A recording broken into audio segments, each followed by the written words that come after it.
Good morning, this is Luke with Animal Damage Control. Today we're going to be looking at some of the common raccoon traps that are available on the market. I'll show you what I use in comparison to what most people find at the store. Alright, so here we're looking at two raccoon traps. The one on the right is your typical store-bought raccoon trap that many people are familiar with. This one is made by Have a Heart. This one was given to me by a client who had accidentally trapped a skunk and was no longer interested in trapping anything. So I got a free trap out of that one. I do not use these on any jobs for a couple issues that we're going to point out. So the functionality is pretty straightforward. You put the bait in the back of the trap and the raccoon enters from one direction and hits that center pan with his paw, and it releases the trip mechanism there, and both these doors close at the same time. The problem is this is 1 inch by 1 inch opening, and so the issue with that is a raccoon can easily reach his paw through there. And if you place this trap in your yard, grass, mulch, flower bed, or even on the roof of your house, you're going to come back and a whole lot of material is going to be inside that trap because raccoons are very destructive. The other issue is that after this trap fires, these safety bars come down, which is supposed to stop the door from opening.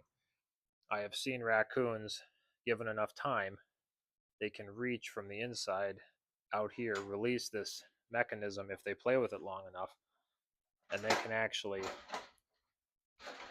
get out of these traps. A raccoon only needs about 4 inches of space to get out from a trap, or 4 inches of space to get into your house. So think about that. I do not recommend using these for those reasons, and the other simple fact that they're just not really that well made. They'll catch a couple animals, but that's going to be about it. The trap on the left is what I use on all my jobs. This is called a Comstock style trap, manufactured by a family business in New York. This has a different design. So the first thing you see, these openings are 1/2 inch by 1 inch. That's too small for a raccoon to reach out and cause any damage. So if you have an animal in that trap, he's not going to cause any additional damage to your property. The other thing you'll notice, if you look inside there, is there's those wire triggers. That is on a swing panel, and if you look down in the middle, it's attached to this tripping mechanism, which is then attached to the door. So when an animal walks in there and he bumps that center trigger mechanism, door is going to close and he's not getting out. These are spring powered bars that have to be pushed in before that door will open.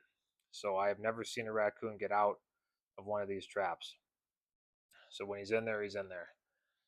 The other nice thing about this style trap on the other side is this is what's called a flush mount. So as you can see, this door is set inside of the trap. So when this door is open,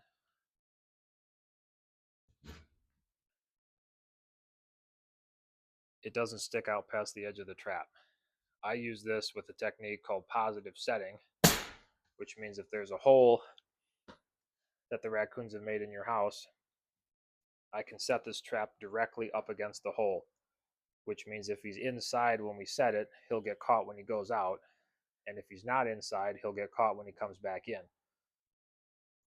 That is a great technique to avoid catching non-target animals, as you don't even have to use any bait. You just put this trap right where the animal is traveling, and most of the time we get them in one night. The other thing that comes with this style trap is the sheet metal cover. So those covers are custom made for this size trap, and the reason that is important is because it keeps the animal calm and as stress-free as possible while he's waiting for me to come and get him. Animals can exhibit signs of stress when they're captured for long periods of time, and part of that is because they feel very exposed um, towards predators and other issues that they're not normally out during the day, obviously. So using these trap covers is something I do quite a bit that keeps the animals calm, which also results in less damage to your house. So the obvious differences between these two: high quality, not so high quality. Approximately $50 for that trap on the right, and this trap is over 200. So like I said, I use these exclusively on all my nuisance wildlife jobs. Um, Using the higher quality tools and equipment really does give a better result to the homeowner. Thank you for watching this video. If you have any questions about these traps and the techniques that I've discussed, you can leave a comment below or give me a call at 262-729-5762.